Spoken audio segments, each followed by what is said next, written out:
अस्सलाम वालेकुम। आज हमने 10th क्लास फ़िज़िक्स में चैप्टर नंबर 13 का 20th लेक्चर स्टडी करेंगे, जिसमें हम न्यूमेरिकल्स कर रहे हैं और आज लास्ट 3 न्यूमेरिकल्स करेंगे।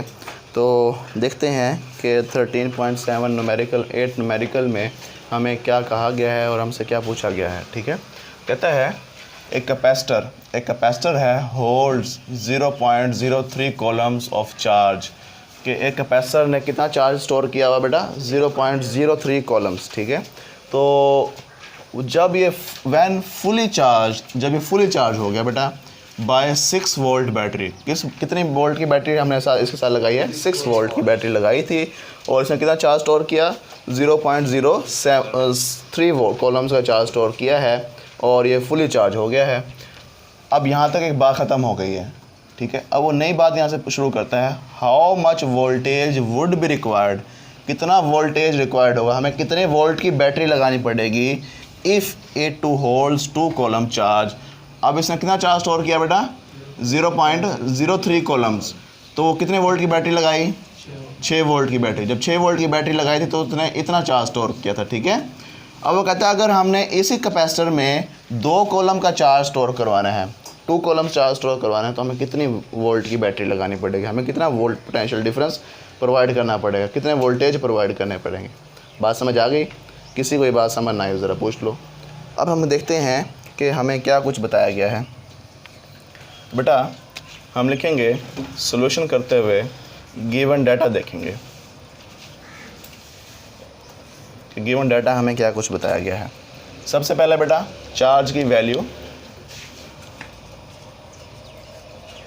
Q1, क्योंकि 2 चार्जेस हैं ना, एक चार्ज ये है और दूसरा चार्ज ये है।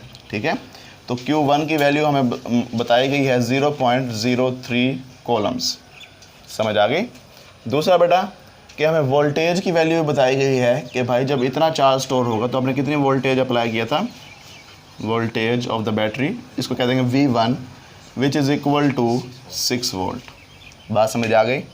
अब वो कहता है कि भाई आपने ये मालूम करना है जब इतना चार्ज स्टोर होगा तो कितने वोल्ट चाहिए होंगे आपको।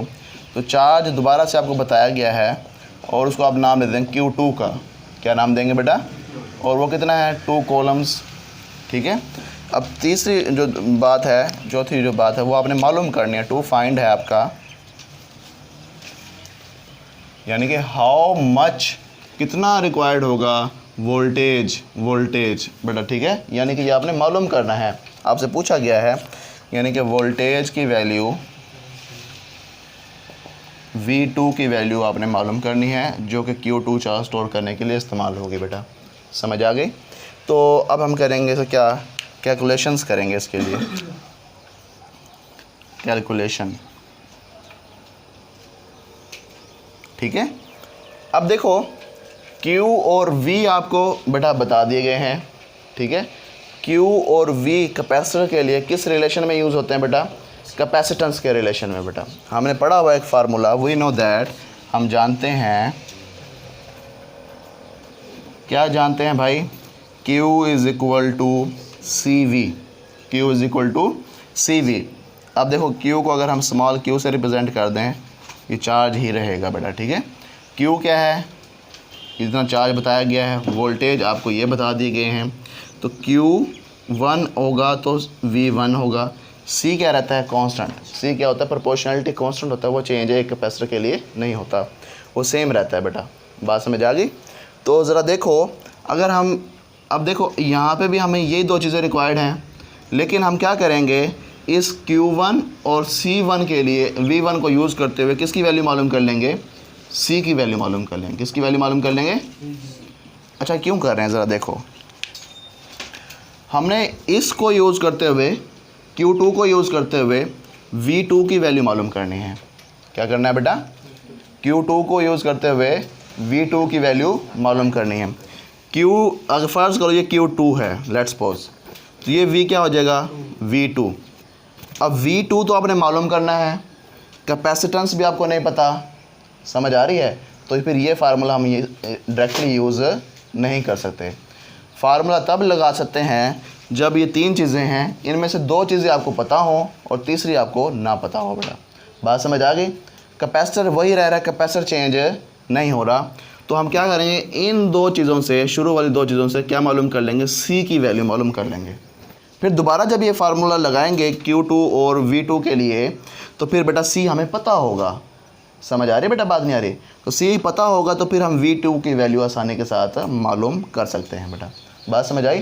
तो हमने पहले देखा कि हम पहले C2 हमें किसी सी मालूम करना पड़ेगा कि सी हम किस तरह से मालूम करेंगे। सी ऊपर वाली दो चीज़ों को यूज़ करते हुए हम मालूम कर सकते हैं। कैसे यूज़ करेंगे बेटा? अगर Q1 यूज़ करें तो फिर बेटा V आपको कौन सा यूज़ करना पड़ेगा, V1। बात समझ आ गई? अगर आपने सी वैल्यू मालूम करने तो V को उठा के तो ले जाएंगे, तो V यहाँ मल्टीप्लाई और उधर जाके क्या हो जाएगा, डिवाइड। तो बन जाएगा C is equal to Q1 over V1। समझ आ गई? तो बेटा बताओ ज़रा Q1 की वैल्यू कितनी है?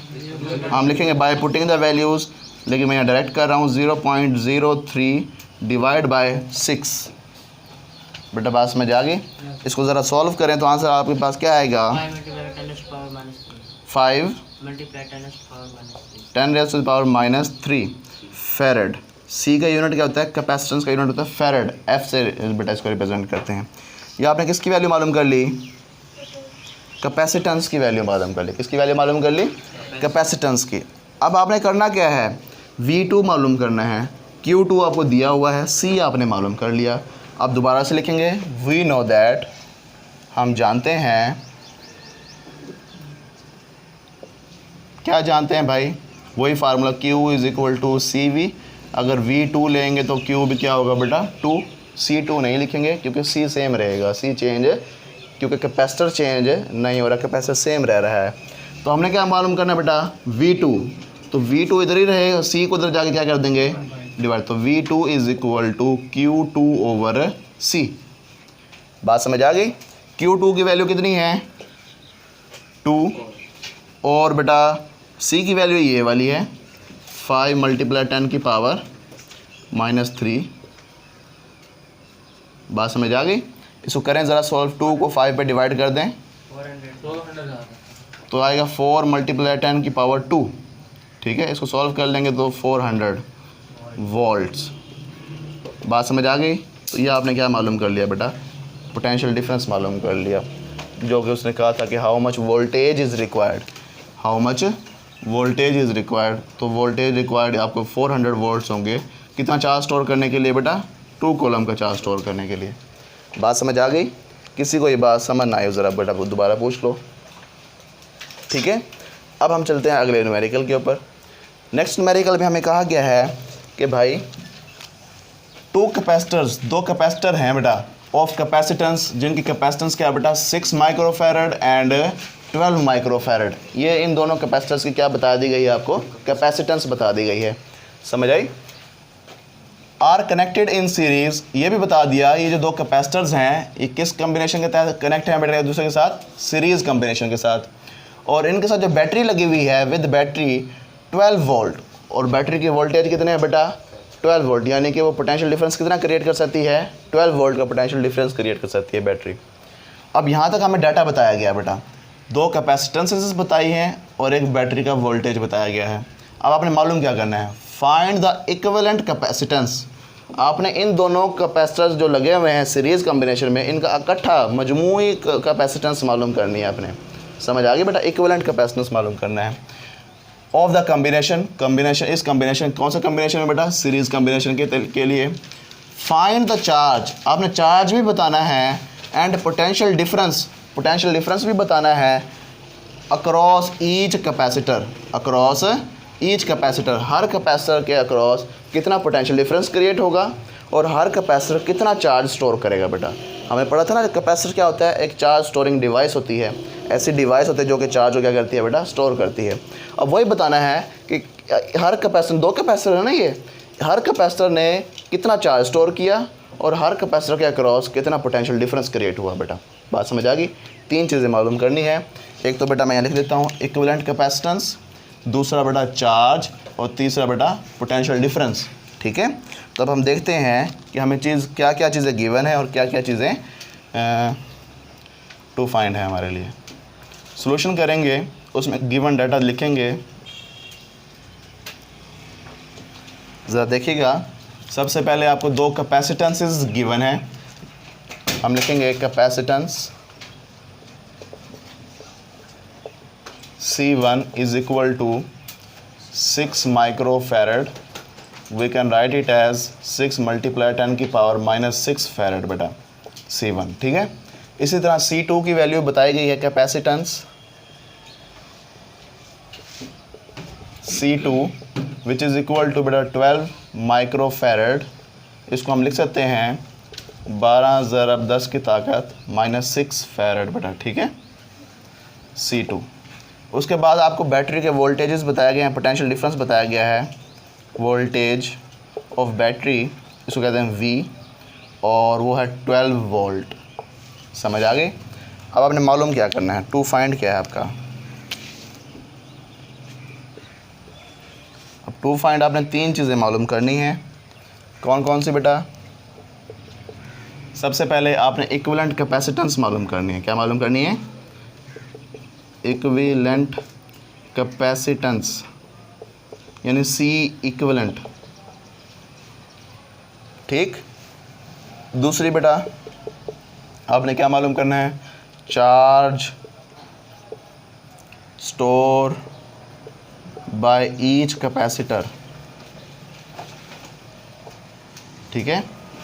तो आपने मालूम करना है, यानी अगर कैपेसिटर C1 होगा तो Q1 चार्ज स्टोर करेगा, कैपेसिटर C2 होगा तो Q2 चार्ज स्टोर करेगा बेटा, ठीक है। इसी तरह सीरीज़ कॉम्बिनेशन है ये बेटा। Potential difference across each capacitor मालूम करना है, यानी कि पोटेंशियल डिफरेंस को मैं लिख रहा हूँ PD। क्या लिख रहा हूँ बेटा? Potential difference across each capacitor, ये भी अपने मालूम करना है। समझ आ गई। अब हम क्या करेंगे? कैलकुलेशंस करेंगे।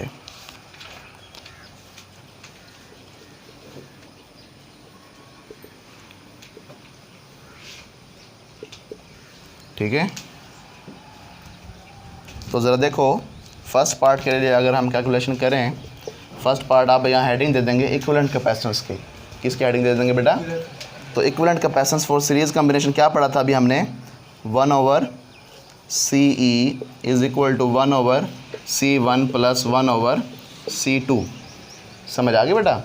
तो ये हमने इक्विवेलेंट कैपेसिटेंस का फार्मूला पढ़ा था किसके लिए? For series combination. For series combination यहाँ लिख देंगे फॉर सीरीज़ कॉम्बिनेशन, ये फार्मूला होता है इक्विवेलेंट कैपेसिटेंस का, ठीक है। तो अब देखो कि आपने क्या करना है, C1 की जगह पे C1 की वैल्यू पुट कर देनी है, C2 की जगह पे C2 की वैल्यू पुट कर देनी है। यहीं पे मैं कर रहा हूँ, चलो नीचे कर लेते हैं कि 1/CE इज़ इक्वल टू 1/ वैसे का वैसे C1 की वैल्यू क्या है बेटा? 6 multiply 10 raise to the power -6 plus C2 की वैल्यू क्या है बेटा? 1/C2 की जगह पे क्या पुट कर देंगे? 12 मल्टीप्लाई 10 की पावर -6। समझ आ गई। अब यहाँ पे आप क्या ले लेंगे? इनका LCM। क्या ले लेंगे? LCM। अब डायरेक्ट इनको नहीं उल्टा देना। क्या नहीं करना बेटा? डायरेक्ट नहीं उल्टा सकते इनको, क्योंकि ये दरमियान में कौन सा साइन है? प्लस का साइन है, ठीक है। तो अगर यहाँ मल्टीप्लाई होता फिर हम उल्टा सकते थे इसको, लेकिन अब डायरेक्ट नहीं कर सकते। पहले इनका लेंगे LCM। LCM क्या आएगा भाई? 12 मल्टीप्लाई 10 की पावर -6। अब देखो इसको कैसे करेंगे? ये हम बनेगा 2 + 1। क्या बन जाएगा? 2 + 1। ये LCM लिया हमने। समझ आया LCM का? चलें अब यहाँ मैं करता हूँ इसको आगे फर्दर कि ये बन जाएगा 3/12, ठीक है। क्या बन गया? 3/12। अब ये इसकी जगह माइक्रो लिख सकते हैं या आप कुछ भी कर लें, 10 की पावर -6, ठीक है। 1/C इक्विवेलेंट के इक्वल है ये। इसको सॉल्व करेंगे, ये बन जाएगा क्या? 1/4, 3 1s are 3 3 4s are 12 multiply 10 की पावर -6। समझ आ गई। और ये किसके इक्वल है बेटा? 1/CE। अब ये 1/CE है, ये 1/4 multiply 10 raise to the power -6 है बेटा। अगर इन दोनों को हम रेसिप्रोकल ले लें, क्योंकि हमने किसकी वैल्यू मालूम करनी है? सिर्फ सी ई की वैल्यू मालूम करनी है, 1/CE की वैल्यू मालूम नहीं करनी है हमने। समझ आ रही बात, नहीं आ रही? तो 1/CE को CE बनाएंगे तो उसको क्या करेंगे, इसका रेसिप्रोकल ले लेंगे। क्या कर लेंगे बेटा, रेसिप्रोकल लेंगे दोनों तरफ, क्रॉस मल्टीप्लाई कर दें, एक ही बात है। रेसिप्रोकल ले लें तब भी वही आंसर आएगा। तो CE इज़ इक्वल टू 4 × 10⁻⁻6। अब CE क्योंकि कैपेसिटेंस है तो इसको कहेंगे ये फैरड, इसका यूनिट होगा बेटा। समझ आ गई? तो अब देखो CE इज़ इक्वल टू 4, ये 10⁻⁻6 जो है ये माइक्रो के इक्वल होता है बेटा, फैरड। किसी को ये बात समझ ना आई ज़रा पूछ लो, ठीक है? तो आपने इक्विवेलेंट कैपेसिटेंस मालूम कर ली। क्या मालूम कर ली? इक्विवेलेंट कैपेसिटेंस मालूम कर ली। अब देखो जो इक्विवेलेंट कैपेसिटेंस आई है वो हर कैपेसिटर से स्मॉल है। ये 6, इसकी वैल्यू कितनी है 6 माइक्रोफैरड, और इसकी वैल्यू कितनी है 12 माइक्रोफैरड। जो इक्विवेलेंट कैपेसिटेंस आई है वो इन दोनों से कम है बेटा, वो कितनी है 4 माइक्रोफैरड, 6 से भी कम है और 12 से भी कम है। तो हमने पढ़ा था जब आपकी जो पैरेलल सीरीज़ कॉम्बिनेशन होता है कैपेसिटर्स का, उसमें जो कैपेसिटेंस की वैल्यू, इक्विवेलेंट कैपेसिटेंस की जो वैल्यू होती है वो इंडिविजुअल कैपेसिटेंसेस से स्मॉल होती है बेटा। समझ आ गई? ये हमने आखिरी पॉइंट पढ़ा था जब ये थ्योरी पढ़ रहे थे, इसका लॉन्ग क्वेश्चन। उसके बाद बेटा कि हमने क्या करना है, दो चीज़ें और मालूम करनी है। Charge store in each capacitor, charge store in each capacitor. तो सेकंड पार्ट करते हुए क्या करेंगे कि चार्ज की वैल्यू हमने मालूम करनी है। तो लेकिन क्योंकि ये सीरीज़ कॉम्बिनेशन है, क्योंकि ये कौन सा कॉम्बिनेशन है बेटा, सीरीज़ कॉम्बिनेशन में charge stored by each capacitor वो क्या रहता है बेटा, सेम रहता है। क्या रहता है? सेम रहता है। और क्या चीज़ डिवाइड होती है, वोल्टेज डिवाइड हो जाते हैं। और चार्ज की वैल्यू क्या रहती है हर कैपेसिटर के लिए, वो क्या रहती है बेटा, सेम रहती है। तो हम लिखेंगे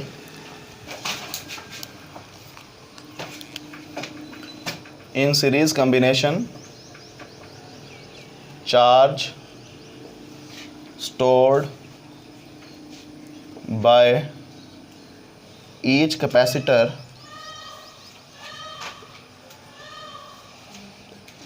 is same। क्या रहेगा बेटा, सेम। तो हम सेम इसकी वैल्यू भी मालूम करेंगे, यही फार्मूला लगाएंगे जो अभी हमने पिछले टॉपिक में लगाया बेटा, Q is equal to CV, Q is equal to CV। तो C की वैल्यू क्या पुट करेंगे, क्योंकि हमने दोनों कैपेसिटर के लिए एक ही चार्ज की वैल्यू मालूम करनी है, तो दोनों के इक्विवेलेंट कैपेसिटेंस पुट करेंगे। क्या करेंगे बेटा, इक्विवेलेंट कैपेसिटेंस पुट करेंगे। समझ आ गई? तो अब देखो कि C की वैल्यू कितनी अभी हमने मालूम की 4 माइक्रोफैरड, माइक्रो का हम -6 पुट कर देते हैं। वोल्टेज कितने हैं बेटा हमारे पास 12। समझ आ गई? तो इसको ज़रा करो, 4 12 आर 48, 10⁻⁻6 कॉलम। चार्ज का यूनिट क्या होता है, कॉलम। तो हम इसको लिख सकते हैं 48 माइक्रो कॉलम्स। ये चार्ज स्टोर होगा दोनों कैपेसिटर्स में। समझ आ गई? तो दोनों कैपेसिटर्स में कितना चार्ज स्टोर होगा बेटा, 48 माइक्रो कॉलम्स का। ये नहीं होगा एक कैपेसिटर में इतना होगा, दूसरे कैपेसिटर में किसी और तरह होगा। सीरीज़ कॉम्बिनेशन में चार्ज की वैल्यू क्या रहती है, सेम रहती है। वोल्टेज क्या हो जाते हैं, चेंज। अभी हम वोल्टेज निकालेंगे तो देखेंगे वो चेंज हो गए होंगे बेटा। बात समझ आ गई? अब देखो ज़रा हम वोल्टेजेस निकालेंगे। ठीक है, अब देखो वोल्टेज कैसे निकालेंगे, फार्मूला यही यूज़ करेंगे। क्या बेटा कि थर्ड पार्ट करना शुरू कर दिया अब हमने। या तो आप इसको इस तरह लिख सकते हैं कि भाई Q1 is equal to Q2 is equal to Q। ठीक है, दोनों चार्जेस की जो वैल्यू है Q1 is equal to Q2 सब 48 माइक्रो कॉलम्स के इक्वल हैं बेटा। समझ आ गई? अब हम तीसरा स्टेप करते हैं। तीसरा जो पार्ट है जो हमने मालूम करना है, थर्ड, वो क्या है, हमने मालूम करना है potential difference across each capacitor. Series combination में जो पोटेंशियल डिफरेंस होता है वो क्या होता है बेटा, डिफरेंट होता है हर कैपेसिटर के लिए। ठीक है, तो वोल्टेज डिवाइड हो जाते हैं। वोल्टेज क्या हो जाते हैं, डिवाइड। तो ज़रा देखो कैसे डिवाइड होंगे। पहला कैपेसिटर जो है इसका क्रॉस जो पोटेंशियल डिफरेंस होगा वो V1 होगा, और दूसरा जो कैपेसिटर है C2 उसका क्रॉस जो पोटेंशियल डिफरेंस होगा वो क्या होगा, V2। तो चार्ज दोनों के लिए क्या रहेगा, सेम। हमें पता है कि कैपेसिटर और चार्ज के दरमियान जो वोल्टेज और चार्ज के दरमियान जो रिलेशन है वो क्या है, Q is equal to CV। Q अगर हम स्मॉल ले लें अगर V1 होगा तो बेटा फिर कैपेसिटेंस C1 होगी। चार्ज क्या रहेगा, सेम, Q1 Q2 क्या है बेटा, सेम है, Q1 Q2 is equal to Q। हमने कहा कि हर कैपेसिटर का जो चार्ज होगा वो क्या रहेगा बेटा, सेम होगा। क्या होगा, सेम। समझ आ गई। तो फिर चार्ज को Q1 नहीं लिखेंगे, चार्ज को Q2 नहीं लिखेंगे इस केस में, ठीक है बेटा। तो कैपेसिटेंस क्योंकि हमें अलग से दी हुई है, वोल्टेज हमने मालूम करना है इसका, तो हम इसके फार्मूले को इस तरह से यूज़ करेंगे। और बेटा वोल्टेज की वैल्यू मालूम करनी है तो फिर क्या करेंगे, C को उधर जाकर क्या कर देंगे, डिवाइड। तो V1 is equal to Q over C1, V1 is equal to Q over C1। तो Q की वैल्यू क्या है, अभी आपने निकाली है 48 micro columns, divide by C1 की वैल्यू क्या है बेटा, 6 माइक्रो फैरड। माइक्रो माइक्रो से कैंसिल, 6 8 जार 48। तो V1 की वैल्यू आ जाएगी आपके पास बेटा कितनी, 8 वोल्ट। बात समझ आ गई कि जो आपके टोटल 12 वोल्ट थे, तो आपके जो 8 वोल्ट किस कैपेसिटर के अक्रॉस डेवलप होंगे बेटा, ज़ाया होंगे C1 कैपेसिटर के अक्रॉस। अब आपको आंसर दूसरा भी पता चल गया, वो कितना पता चल गया बेटा, इसके अक्रॉस कितने वोल्टेज ड्रॉप होंगे बेटा, 4 वोल्ट, क्योंकि 8 ये हैं, टोटल कितने आपके पास 12, बकाया कितने बच गए, 4 वो इसके अक्रॉस बेटा क्रॉस डेसिपेट होंगे। समझ आ गई बेटा। चेक करते हैं 4 वोल्ट आता भी या नहीं आता। इसी फार्मूले को आप दोबारा से चेंज कर सकते हैं। तो we know that Q is equal to C2V2, ठीक है। तो V2 की अगर वैल्यू मालूम करें अगर हम, तो बन जाए Q over C2, Q over C2। तो इसमें वैल्यूज़ पुट करें ज़रा। Q की वैल्यू है 48 माइक्रो कॉलम, और C2 की वैल्यू कितनी है, 12 माइक्रो फैरड। माइक्रो माइक्रो से कैंसिल, 4 12 1 जार 12 12 4 जार 48। तो V2 की वैल्यू आपके पास कितनी आ गई बेटा, 4 वोल्ट। देखिए उतनी आ गई है। तो अगर इन दोनों को जमा कर लें तो टोटल के बराबर आना चाहिए। तो ये आती है बेटा 8 + 4 इज इक्वल टू 12। तो हमने इसका मतलब क्या किया, हमारा आंसर क्या है, सही है। तो हमने 3 चीज़ें निकालनी थी बेटा, वो हम 3 चीज़ें निकाल चुके। एक तो इक्विवेलेंट कैपेसिटेंस 4 माइक्रो फैरड आई बेटा। दूसरा हमने चार्जेस की वैल्यू देखी बेटा कि चार्जेस 48 माइक्रो फैरड आए, और हमने कहा कि ये क्योंकि सीरीज़ कम्बिनेशन है, चार्जेस की वैल्यू क्या रहती है, ईच कैपेसिटर के लिए सेम रहती है, वो चेंज नहीं होती। फिर हमने वोल्टेजेस देखे बेटा, V1 और V2 की वैल्यू निकाली बेटा। तो वो एक V1 की वैल्यू आई है 8 वोल्ट और V2 की वैल्यू आई है 4 वोल्ट। तो अगर हम इनको जमा करें तो हमारे पास टोटल कितना बनना चाहिए, 12 वोल्ट, और वो बनता भी है बेटा, ठीक है। ये था सीरीज़ कम्बिनेशन के लिए।